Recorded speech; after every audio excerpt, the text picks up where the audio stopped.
giant robots, giant monsters fighting each other. How do you screw that up?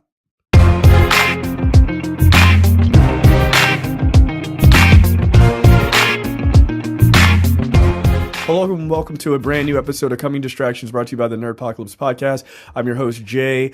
Okay, guys, let's talk about Pacific Rim Uprising. This is obviously the sequel to the 2013 film Pacific Rim that was originally directed by Guillermo del Toro. This time, Pacific Rim Uprising is directed by directing newcomer Steven DeKnight. Steven DeKnight has done a lot of work on the Spartacus series, producing that and what have you, and doing some writing for it. He also was a showrunner for the first season of Daredevil on Netflix for Marvel. So let me give the general premise for this film, and then I'll give my larger impressions of it. The premise is it picks up a number of years after the original, so it would behoove you to see the original before going in to see Pacific Rim Uprising. Because the movie doesn't do a very good job of just sort of setting you up as to where the world is. It just makes a lot of assumptions that you've seen the first one, which I don't always think is the best filmmaking idea, but I've seen the first one, so that doesn't really hyper offend me. So the general premise here is that a number of years after the original film, Jake Pentecost, who was Stacker Pentecost's son, played by John Boyega, he's basically like a common thief. It's been 10 years since the original. And he's like a common like scrap thief, right? So he steals parts out of down Jaegers and parts, just he finds around the country and sells them to survive.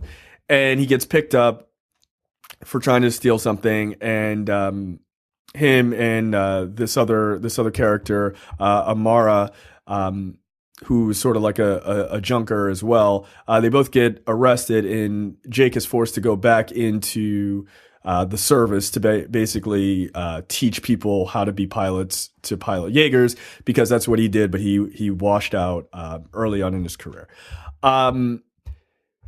One of the other people who is there, who is a current pilot of the Gypsy Avenger, which was the Gypsy Danger from the first one, is Scott Eastwood's character, Nate Lambert. And him and Jake have their sort of like bro competitive, like you used to be here, but now you're not sort of thing. And they're friends, but they're like frenemies, if you will. So he gets pulled back into that military world. Meanwhile, it's been 10 years since the kaiju were forced out from our universe. And now there's this sort of idea of like, you've got the standard Jaeger pilots that are being trained, and they're like, they're all like happy to be, in this training world, and they're all ready to go to war if it ever comes up. And then there's this other woman who is running this corporation, Shao, that it wants to build these drones that don't need two pilots. They only need one pilot who's remote. And so it's sort of this like, which one is going to win out as to be like the big government contractors and all this other stuff, right? Which sounds a little like convoluted and a little wacky, because considering the trailers are just like, hey, there's monsters and, the robots fight them. But through a series of events, they end up fighting more kaiju. And it's an interesting twist. I will say that. It's interesting. I wouldn't say good, but it's interesting. My general thoughts on the film are that it is terrible. What I liked about the first one is none of that is here for the second one. Sort of bringing anime to life in the first one, the sort of standardized character archetypes and things like that. None of that is here. Making the pilots of the Jaegers interesting. None of that is there. You get to meet these pilots of these Jaegers, but they're barely touched on. Just a few of them have real notable personalities or even names, by the way. So that part is gone. One of the big complaints about the first one is there wasn't enough robot fights, or there wasn't, the scenes were too dark so that you could barely see the robot fights. I am happy to say that Pacific Rim Uprising does fix those two things. You can see everything loud and bright, and it's right there to sort of get it all. However, there's no story. The story is it's like 50% convoluted and 50% just nonsensical, and you just don't care. And maybe some people would say, well, the story isn't the most important part because I'm here for the fights. But when they're not fighting, you need something for the characters to do. And the problem is they don't really have anything to do. They're just kind of like lying in wait. And it's like, is there monsters? They're monsters. Yeah, they're here. Cool. Let's go. Because I don't have any actual dialogue worth a damn. Like, I didn't find that any of the jokes outside of the jokes told by John Boyega and his sort of quippiness in parts, none of it landed. There were a number of times where there was like an obvious joke being laid out and just the audience was just not responsive whatsoever. And I didn't find myself to be very responsive to it either. It's not good. The writing is the real problem here, or lack thereof, if you want to say it that way. The action sequences were dope, like they were. Although the kaiju and the Jaegers didn't, mostly the Jaegers in this case, didn't really follow the physics of the universe. As I was talking to a couple of other reviewers afterwards, you have these Jaegers who are like, every time they touch a building, it would just shatter because they're so fucking big.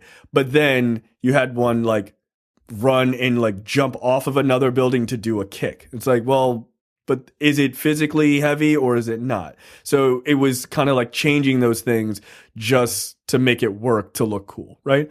Which is understandable. You know, I mean, this movie is all about visuals, but at the same time, at least be slightly respective of the universe in which you live in.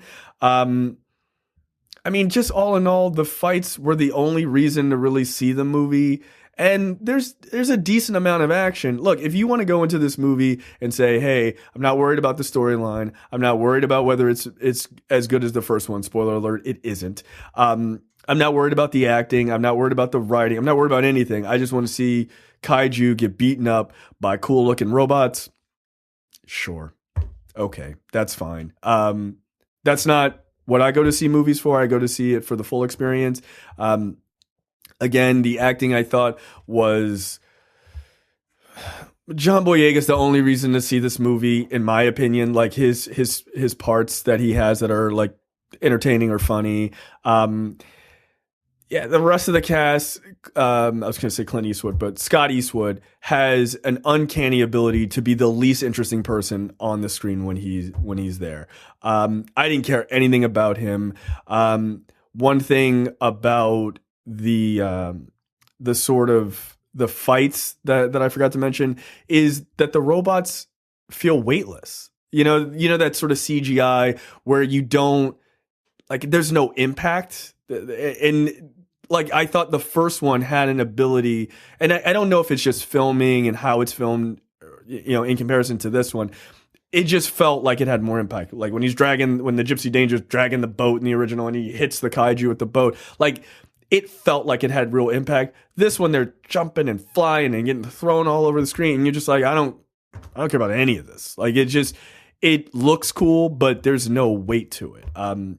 So that's a real problem in movies that are heavily CGI. They looked good, they looked great, but they just didn't have any real weight to them. I will say this: I would like to see the Transformers movies adopt this style of robot design, because the design of the robots is cool, and you get some new Jaegers in this that are really neat looking and stuff like that.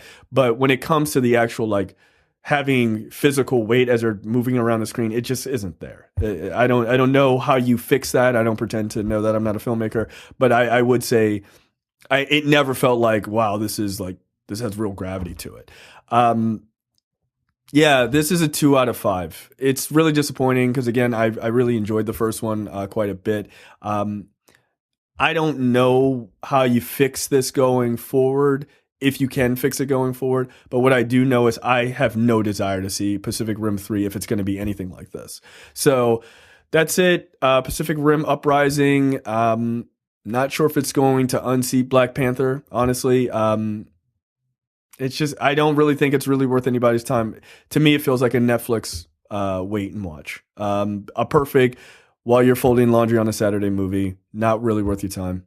And that's it. You're watching the Nerdpocalypse YouTube channel. Make sure you click that button to subscribe and check out our weekly podcast where we talk about movie, TV, news, tech, and weird stories from around the internet.